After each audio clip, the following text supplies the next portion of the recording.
के संग तेसा। बहुत पुराने समय की बात है। सोनपुर नाम का एक छोटा सा गांव था। उसी गांव में हरि नाम का एक व्यापारी रहता था। हरि के परिवार में कोई नहीं था, वे अकेला ही रहता था और वे एक छोटा सा व्यापार किया करता था और वे व्यापार बहुत ही अच्छा चलता था। पर कुछ सालों से हरि को व्यापार में काफ़ी नुकसान होने लगा और व्यापार में नुकसान होने के कारण हरि पर काफ़ी कर्ज भी हो गया था। फिर ऐसी स्थिति को देखते हुए एक दिन हरि ने सोचा कि मुझे व्यापार में काफ़ी नुकसान होता जा रहा है और मुझ पर काफ़ी कर्ज भी हो चुका है। क्यों ना मैं काम करता हूँ, मेरे पास जो 40 किलोग्राम का लोहे का तराजू है, मैं उसे साहूकार के पास गिरवे रखकर उससे जो पैसे मिलेंगे मैं उससे एक नया व्यापार शुरू करूँगा। इसलिए मैं उस तराजू को साहूकार के पास गिरवे रख देता हूँ।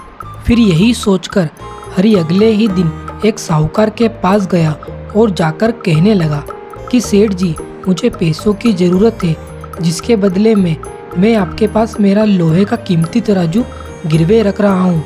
इसे गिरवे रखकर आप मुझे कुछ पैसे दे दीजिए।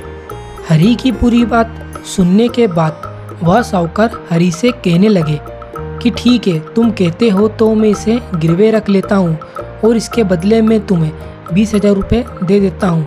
बाकी जब तुम्हारे पास पैसे आ जाए तुम इसे वापस छुड़ाकर ले जाना। फिर उस साहूकार ने हरि को 20,000 रुपये दे दिए और हरि पैसे लेकर वापस अपने घर की ओर चला गया। अगले ही दिन से हरि ने उन पैसों से एक नया व्यापार शुरू किया और उसके लिए वे खूब मेहनत करने लगा। इसी तरह पूरे 2 साल बीत गए और हरि का व्यापार अब बहुत अच्छा चलने लगा और वे काफ़ी पैसे कमाने लगा। और हरि को अपने व्यापार से जो पैसे मिल रहे थे, उन पैसों से हरि ने अपना पूरा कर्ज भी उतार दिया। फिर एक दिन हरि ने सोचा कि मेरा व्यापार अब बहुत ही अच्छा चलने लगा है और मेरे पास काफ़ी पैसे भी हो गए हैं, तो क्यों ना मैं काम करूं। मेरे पास जो लोहे का तराजू था, जिसे मैंने साहूकार के पास गिरवे रख रखा है, उसे मैं वापस लेकर आ जाऊं। फिर यही सोचकर हरि अगले ही दिन उस साहूकार के पास गया और जाकर कहने लगा, और सेठ जी कैसे हो, सब ठीक तो है। हरि की पूरी बात सुनने के बाद वह साहूकार कहने लगा, और बताओ तुम कैसे हो, बड़े दिनों में आना हुआ। कि सेठ जी, मैंने जो आपको मेरा तराजू गिरवे दिया था उसे ही आज मैं वापस लेने आया हूँ। लाइए वह तराजू मुझे दे दीजिए और आपके कितने पैसे हुए मुझे बता दीजिए।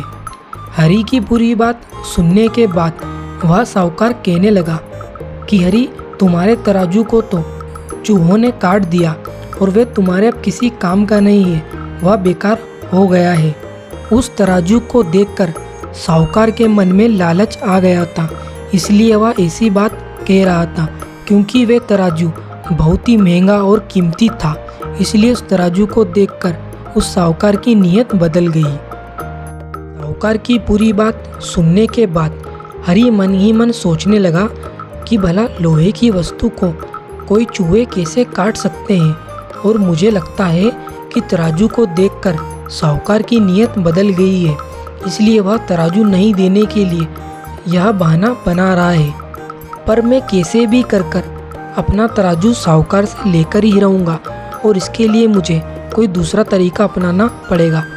तभी हरि ने एक योजना तैयार की और फिर वह साहूकार से कहने लगा कि सेठ जी, यदि तराजू को चूहों ने काट दिया तो इसमें आपकी तो कोई गलती नहीं, इसमें तो चूहों की गलती है। और कोई बात नहीं सेठ जी, आप चिंता मत कीजिए। ठीक है सेठ जी, मैं चलता हूँ। और वैसे आपका पुत्र कहाँ पर है? तभी वह साहूकार कहने लगा कि तुम्हें मेरे पुत्र से क्या काम है। तभी साहूकार की पूरी बात सुनने के बाद हरि कहने लगा कि सेठ जी, काम तो कुछ नहीं था, मैं अभी नदी किनारे स्नान करने के लिए जा ही रहा था। मैं सोच रहा था कि आप अपने पुत्र को भी मेरे साथ भेज देते, वह भी स्नान कर लेता।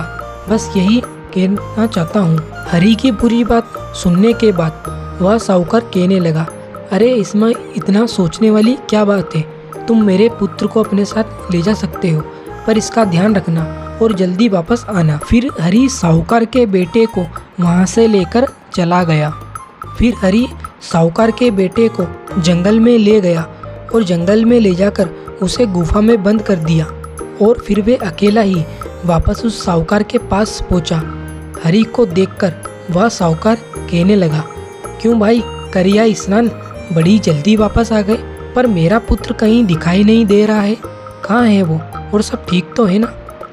तभी साहूकार की पूरी बात सुनने के बाद हरी कहने लगा कि क्या बताऊं सेठ जी, आज तो गजब ही हो गया। तभी साहूकार कहने लगा कि ऐसी क्या बात हो गई, बताओ। तभी हरी कहने लगा कि सेठ जी, आपका पुत्र और मैं जब यहाँ से स्नान करने के लिए निकले थे, तभी हम जंगल के रास्ते से गुजर रहे थे। तभी अचानक वहाँ पर एक बड़ी सी चील आई और वह चील आपके बेटे को उड़ाकर ले गई और मैं कुछ ना कर सका और मैंने उसे बचाने की बहुत कोशिश की, पर मैं आपके बेटे को नहीं बचा पाया, मुझे माफ कर दीजिए। हरी की पूरी बात सुनने के बाद साहूकार को हरी पे बहुत गुस्सा आया और फिर साहूकार हरी से कहने लगा कि तुम्हें पता भी है तुम क्या बोल रहे हो, कोई चील भला किसी मनुष्य को कैसे उड़ाकर ले जा सकती है। चील में इतनी ताकत कहाँ होती है कि वह किसी मनुष्य को उड़ाकर ले जाए। तुम सच सच बता दो कि मेरा पुत्र कहाँ पर है, नहीं तो तुम्हारे लिए अच्छा नहीं होगा।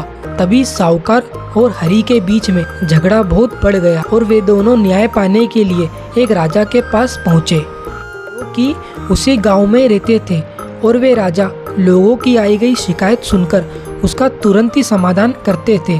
फिर जैसे ही हरी और साहूकार राजा के दरबार में पहुँचे, तभी उन्हें देखकर राजा कहने लगे कि बताइए क्या समस्या है आप दोनों की।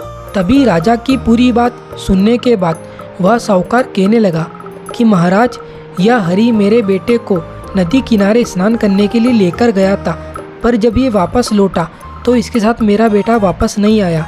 इसने मेरे बेटे को रास्ते में ही कहीं छुपा दिया है और यह बता नहीं रहा है कि इसने कहाँ छुपाया। साहूकार की शिकायत सुनने के बाद वह राजा कहने लगे कि हरी, मुझे सच सच बता दो इनका बेटा कहाँ पर है, नहीं तो तुम्हारे लिए ठीक नहीं होगा। तभी राजा की पूरी बात सुनने के बाद हरी कहने लगा कि महाराज, मैं कब से तो इनको सत्य बोल रहा हूँ, पर यह सुनना ही नहीं चाह रहे हैं। मैं जब जंगल से गुजर रहा था, तभी रास्ते में एक चील इनके बेटे को उड़ाकर ले गई और यही घटना सत्य है। हरी की पूरी बात सुनने के बाद राजा पहले तो मन ही मन सोचने लगे कि कोई चील किसी मनुष्य को कैसे उड़ाकर ले जा सकती है, यह अवश्य ही झूठ बोल रहा है। तभी राजा हरी से कहने लगे कि हरी, मुझे सच सच बता दो इनका पुत्र कहाँ पर है, नहीं तो मैं तुमसे दूसरे तरीके से पूछूं। फिर राजा की पूरी बात सुनने के बाद हरी कहने लगा कि महाराज, यही सत्य घटना, मैं कोई झूठ थोड़ी ना बोल रहा हूँ। जब किसी लोहे की वस्तु को चूहे काट सकते हैं, तो किसी मनुष्य के बच्चे को चील उड़ाकर कहीं क्यों नहीं ले जा सकती है। तभी हरी की इस बात को सुनकर राजा कहने लगे कि ये चूहों द्वारा लोहे की वस्तु को काटने वाली क्या घटना है, मुझे यह घटना विस्तार से बताइए। राजा की इस बात को सुनकर साहूकार ने राजा को पूरी बात सत्य बता दी और फिर उस साहूकार ने हरी को उसका तराजू वापस दे दिया। फिर हरी ने खुश होकर साहूकार को अपना पुत्र वापस लाकर दे दिया और फिर वे दोनों वापस अपने घर की ओर चले गए। दोस्तों, इस कहानी के माध्यम से आज हमने क्या सीखा? आज हमने सीखा कि जो व्यक्ति हमारे साथ जैसा व्यवहार करता है, हमें भी उसके साथ वैसा ही व्यवहार करना चाहिए, ताकि उसे अपनी गलतियों का एहसास हो सके।